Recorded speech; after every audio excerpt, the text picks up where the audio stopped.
Friends இது first time channel watch பண்ணிங்கன்னா மறக்காம நம்ம சேனல் சப்ஸ்கிரைப் பண்ணுங்கள். ஸோ இன்றைக்கி வந்து ஒரு சூப்பரான விலாக் தான் வந்து பார்க்க போகிறீங்க. ரொம்ப நாள் கழிச்சு விலாக் வந்து அப்லோட் பண்ணுறேன்.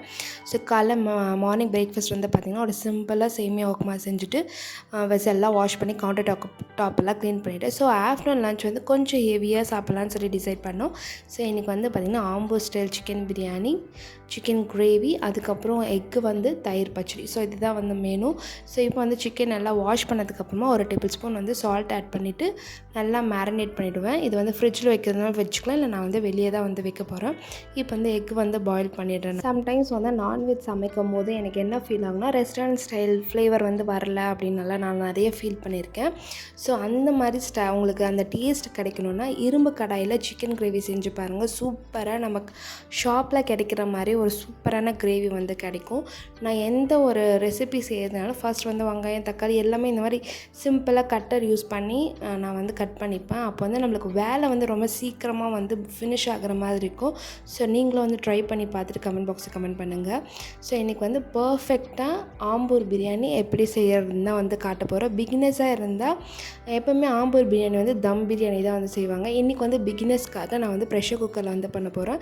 ஸோ எல்லா இன்க்ரீடியன்ஸும் வந்து கட் பண்ணி வச்சுட்டேன். இப்போ வந்து எக்கு வந்து நல்லா பாயில் ஆகிட்ருக்கு. இப்போ என்னோடய ஸ்டைலில் சிக்கன் கிரேவி வந்து பார்க்கலாம். ஃபஸ்ட்டு வந்து பேனில் ஆயில் ஆட் பண்ணிட்டு பட்டை, லவங்கம், அதுக்கப்புறம் வந்து சோம்பு ஆட் பண்ணிடுறேன். ஒரு வெங்காயம் நல்லா ஃபைனாக வந்து நல்லா கோல்டன் ப்ரௌன் கலர் சேஞ்ச் ஆகட்டும். சிக்கன் நான்வெஜ் பொறுத்தவரை onion golden brown colour change ஆனால் தான் உங்களுக்கு அந்த ரெசிபியே வந்து என்ஹான்ஸ் பண்ணி கொடுக்கும். இப்போ ஜிஞ்சர் கார்லிக் பேஸ்ட் ஆட் பண்ணிட்டு தக்காளி ஆட் பண்ணி நல்லா வந்து தக்காளி மேஷ் ஆகட்டும்.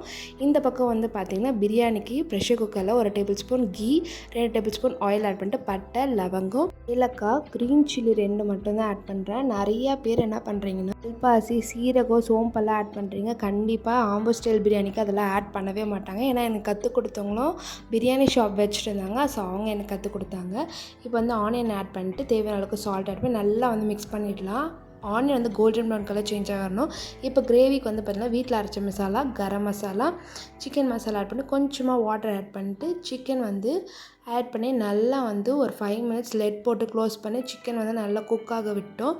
அதுக்குள்ளே வந்து பார்த்திங்கன்னா ஆனியன் வந்து கொஞ்சம் கோல்டன் ப்ரௌன் கலர் இன்னும் நல்லாவே வந்து சேஞ்ச் ஆகி வரணும். ஸோ இங்கே வந்து பார்த்திங்கன்னா கிச்சன் வந்து நல்லா மெஸ்ஸியாக இருக்குது. இப்போ வந்து க்ளீன் பண்ணி எடுத்துடலாம் நம்ம. இப்போ வந்து சிக்கன் வந்து ஸ்டாக் வாட்டர் வந்ததுக்கப்புறமா தேவையான அளவுக்கு வாட்டர் ஆட் பண்ணி சிக்கன் வந்து நல்லா குக் பண்ண விடுங்க.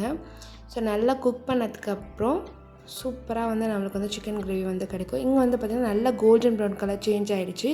இந்த டைமில் தான் ரெட் சில்லி பவுடர் வந்து 1.5 டேபிள் ஸ்பூன் வந்து ஆட் பண்ணுறேன் நான். ஸோ ஆட் பண்ணிட்டு 1.5 டேபிள் ஸ்பூன் வந்து ஜிஞ்சர் கார்லிக் பேஸ்ட் வந்து ஆட் பண்ணி நல்லா மிக்ஸ் பண்ணுங்கள்.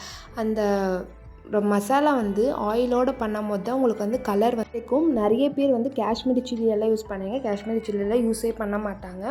இதுக்கப்புறம் வந்து பார்த்திங்கன்னா தக்காளி வந்து ஆட் பண்ணிடுறேன். தக்காளி வந்து 3 மீடியம் சைஸ் தக்காளி வந்து ஆட் பண்ணுறேன். இப்போ வந்து ரைஸ் வந்து சோக் பண்ணிடலாம். நான் வந்து பாஸ்மதி ரைஸ் 1 கப் எடுத்திருக்கேன் நான்.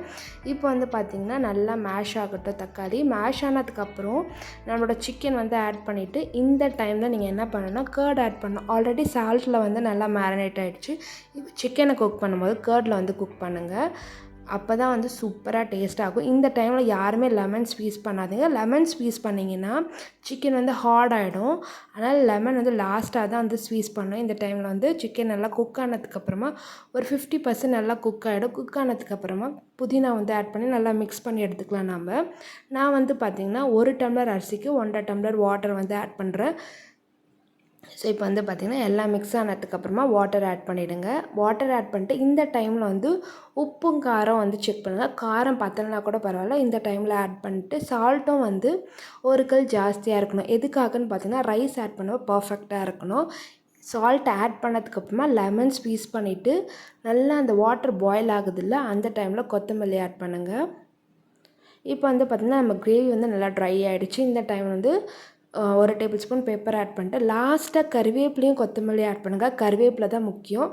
ஸோ நல்லா ஃப்ளேவர் அந்த ஹோட்டல் ஸ்டைலில் வந்து அந்த ஃப்ளேவர் கிடைக்குதுன்னா அந்த கருவேப்பிலை தான். ட்ரை பண்ணி பாருங்கள். உண்மையாகவே ரொம்ப சூப்பராக வந்து இருக்கும்.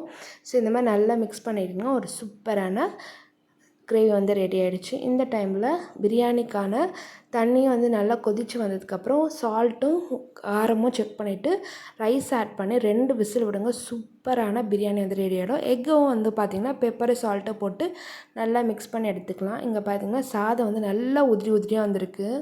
டேஸ்ட்டுமே அல்டிமேட்டாக இருந்துச்சு. ஆம்பூர் ஸ்டைல் பிரியாணியில் ரெட் சில்லியை சோக் பண்ணி ஊற வச்சு அதுக்கப்புறம் அரைச்சி போடுவாங்க. பட் என்னோடய ஸ்டைலில் பிகினர்ஸ்க்காக நான் வந்து ரெட் சில்லி பவுடர் வந்து ஆட் பண்ணியிருக்கேன். ஸோ ரெட் சில்லி பவுடர் வந்து பார்த்திங்கன்னா ஸ்பெசிஃபிக்காக நான் வந்து சக்தி மசாலா தான் வந்து அந்த டேஸ்ட் கொடுக்கும். எனக்கு ஆச்சி வந்து அந்தளவுக்கு எனக்கு ஃப்ளேவர் தராத ஃபீல் தான் எனக்கு. ஸோ இந்த மாதிரி செஞ்சிங்கன்னா பர்ஃபெக்டான ஆம்பூர் பிரியாணி உங்களுக்கு ட்ரை பண்ணி பாருங்கள். நிஜமாகவே அதே மாதிரி அத்தென்டிக் டேஸ்ட் வந்து உங்களுக்கு வந்து கிடைக்கும். ஹோப் நீங்கள் இந்த vlog வந்து என்ஜாய் பண்ணியிருப்பீங்க. ஸோ பிரியாணியோட ரெசிபி வேணுன்னா டிஸ்கிரிப்ஷனில் வந்து அட்டாச் பண்ணியிருக்கேன். மறக்காமல் செக்அப் பண்ணி பாருங்கள். இந்த மாதிரி வீடியோஸ் வேணுன்னா மறக்காமல் நம்ம சேனல் சப்ஸ்கிரைப் பண்ணுங்கள். See you in the next video. Tata, bye bye.